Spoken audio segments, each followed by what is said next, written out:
We're going to start. This is Alexander Graham Bell Answers the Call.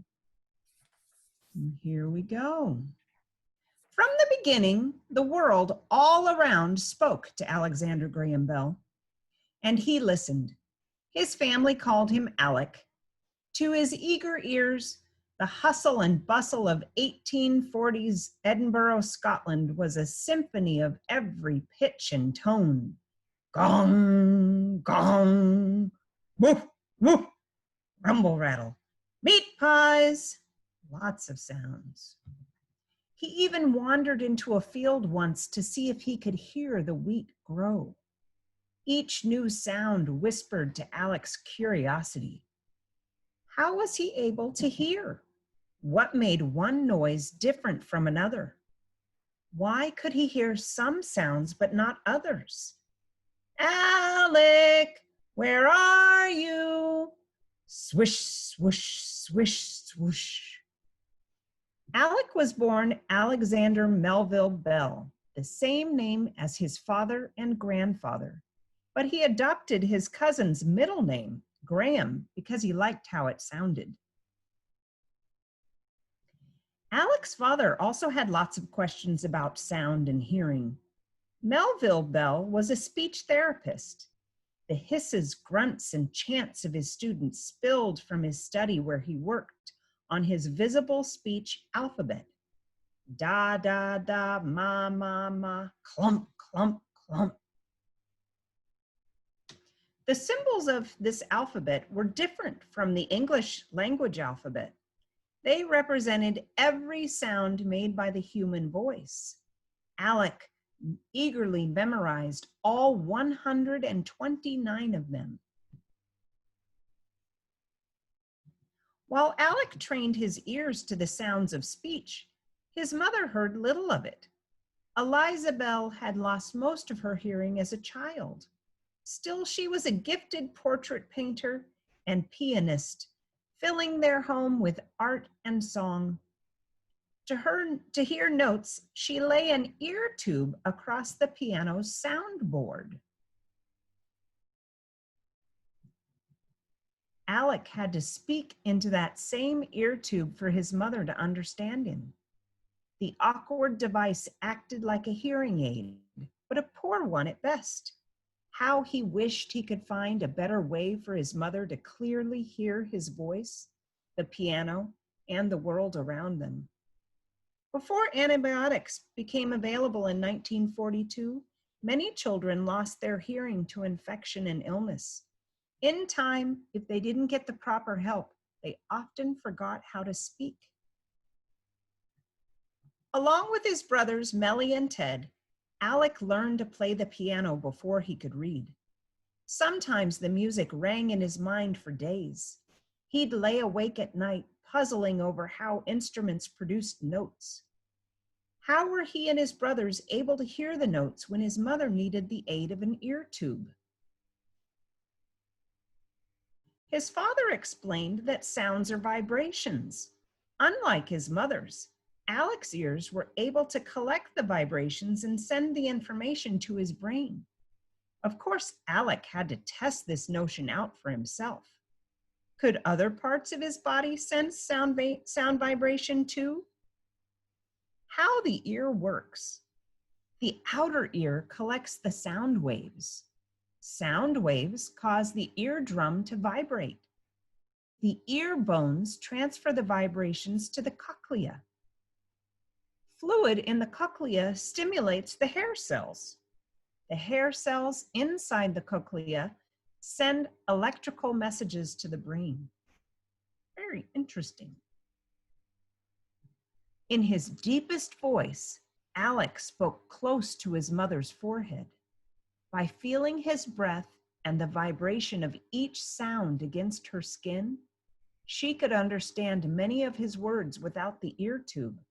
His experiment had worked. But at noisy gatherings, his mother still strained to make out what others were saying. There had to be a better way to include her. Alec's answer was to use a two-handed manual alphabet to spell people's words with his fingers into his mother's palm. At last, she could be part of the conversation. The two-handed manual alphabet was not as common as traditional sign language, but it allowed Alec to signal letters on his mother's fingers, knuckles, and palm. For example, a touch to the ring finger is the sign for the letter O. While Alec loved to study and experiment with sound, oh, what fun he had showing off with it. When friends and relatives visited, he pounded the piano keys and belted out songs with Ted and Melly. Together they performed puppet shows and mimicked animals. Alec's favorite voice trick was to race about the room as if chasing a bee. Buzz! Then he would muffle his buzzing after pretending to catch the insect in his hands. For a boy with a head full of questions, it was an exciting time. It was the age of invention, and people everywhere were searching for new ways to solve old problems. Alec was no different. The steam engine of the late 1700s replaced human power with steam power. The rapid growth of factories changed the way people worked. A 5-day trip by carriage soon turned into a 1-day trip by train. And steamships cut transatlantic crossings from 40 days to 12. All these changes made the mid-1800s a time of great learning and innovation. One day at a flour mill, Alec wondered if he could find a better way to clean the grain. He lined the inside of an old churn with stiff brushes. With each crank, the churn's paddles pushed the grain against the brushes and whisked away the husks. Alec listened to the sweeping noises of his first invention. What else could he invent? A talking machine was the answer. Together, he and his older brother, Melly, rigged up a rubber tongue, tin tube throat, and a voice box. The downstairs neighbor thought the sound from the boy's contraption was a crying baby. The brothers' talking machine. Melly's breath blew through the tin plate tube at the back of the talking head, passing 2 sheets of rubber that acted like vocal cords. His brother's vibration on the rubber created sound. A resonance chamber similar to a nasal passage then amplified the sound, making it louder. At the same time, Alec cranked a lever, moving the mouth parts, which changed the vibrations into human-like speech sounds. Alec's noisy pranks didn't stop there. He trained the family's terrier to growl on command, and then moved its mouth and throat to produce different sounds. To everyone in the room, it sounded as if the dog was saying, "How are you, Grandmama?" Alec's days of playful experimenting ended when he and his brothers became sick with tuberculosis. Proper medicines for this disease had not yet been invented. Only Alec survived. It was a difficult time for the Bells. The family moved to Canada. There, the loss of Ted and Melly inspired Alec to do more with his life. He set off for America to make his family proud. In Boston, Massachusetts, Alec became a teacher for the deaf. He taught his students sign language, lip reading, and visual speech. He also invented an alphabet glove. Students pointed to the letters printed on the glove to spell out messages. Each innovation whispered to Alec's curiosity. What more could he do? Alec often wrote to his family about his lessons and ideas, but his letters took weeks, sometimes months to arrive. The telegraph was faster, but it was expensive and sent only one message in code at a time. In 1837, 10 years before Alexander Graham Bell was born, Samuel F.B. Morse invented the electric telegraph. Using short and long pulses of energy, it could send a message in code over a wire. A telegraph operator translated the code into words. There had to be a better way for people to communicate over long distances. Alec was determined to find it, but he would need assistance. At a local machine shop, he met a talented electrician and mechanic, Thomas Watson. Thomas was the perfect person to help him with his experiments. Together, Alec and Thomas began designing a device that could transmit more than one message at a time, each with a different vibration pattern or pitch. Oh, sure, there were failures, lots of them, but a childhood spent experimenting with his brothers had taught Alec that the only real failure is to quit. He and Thomas kept at it. Months passed until one day, Thomas adjusted a spring on a jammed transmitter. From the other room, Alec's keen ears heard a faint twang through the receiver of their multiple telegraph invention. That little sound roared to Alec's curiosity.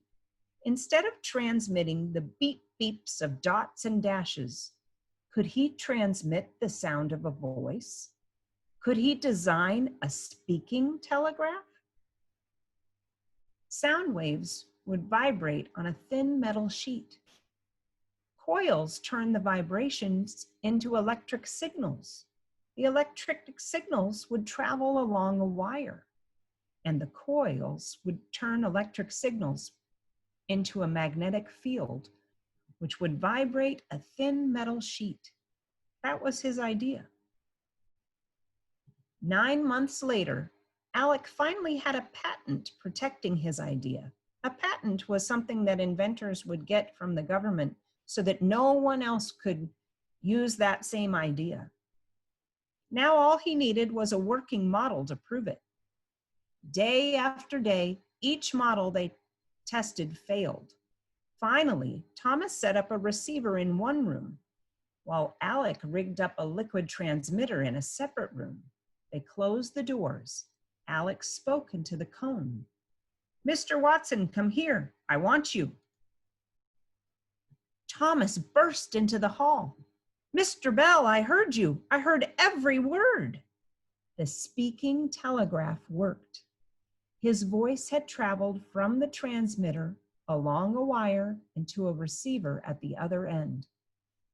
Through the rest of the night, Alec and Thomas fiddled with the device until they got it just right.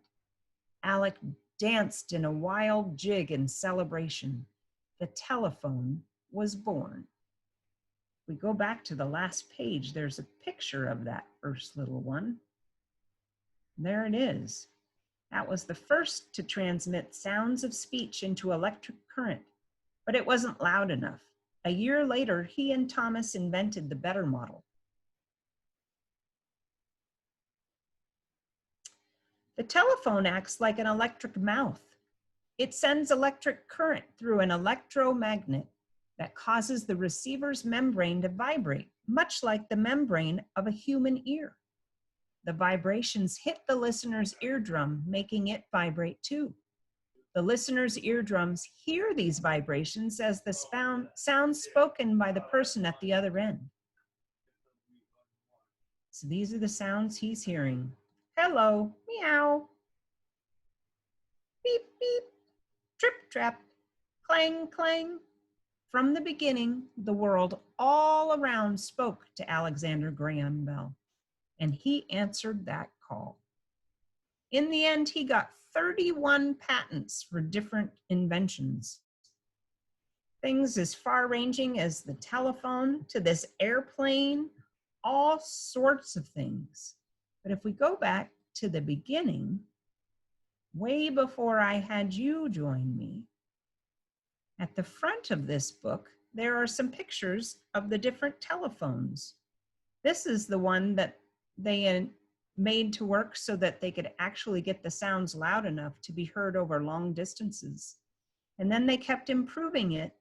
And if you watch movies and TV shows that take place in this time period, these are the ones that you often see on the wall of the general store or maybe at the doctor's office, different places where they are able to use the telephone in a public place, because people didn't usually have them in their homes unless they were really wealthy. But there might be a couple of them in the town you lived in so that you could speak to someone in a town further away.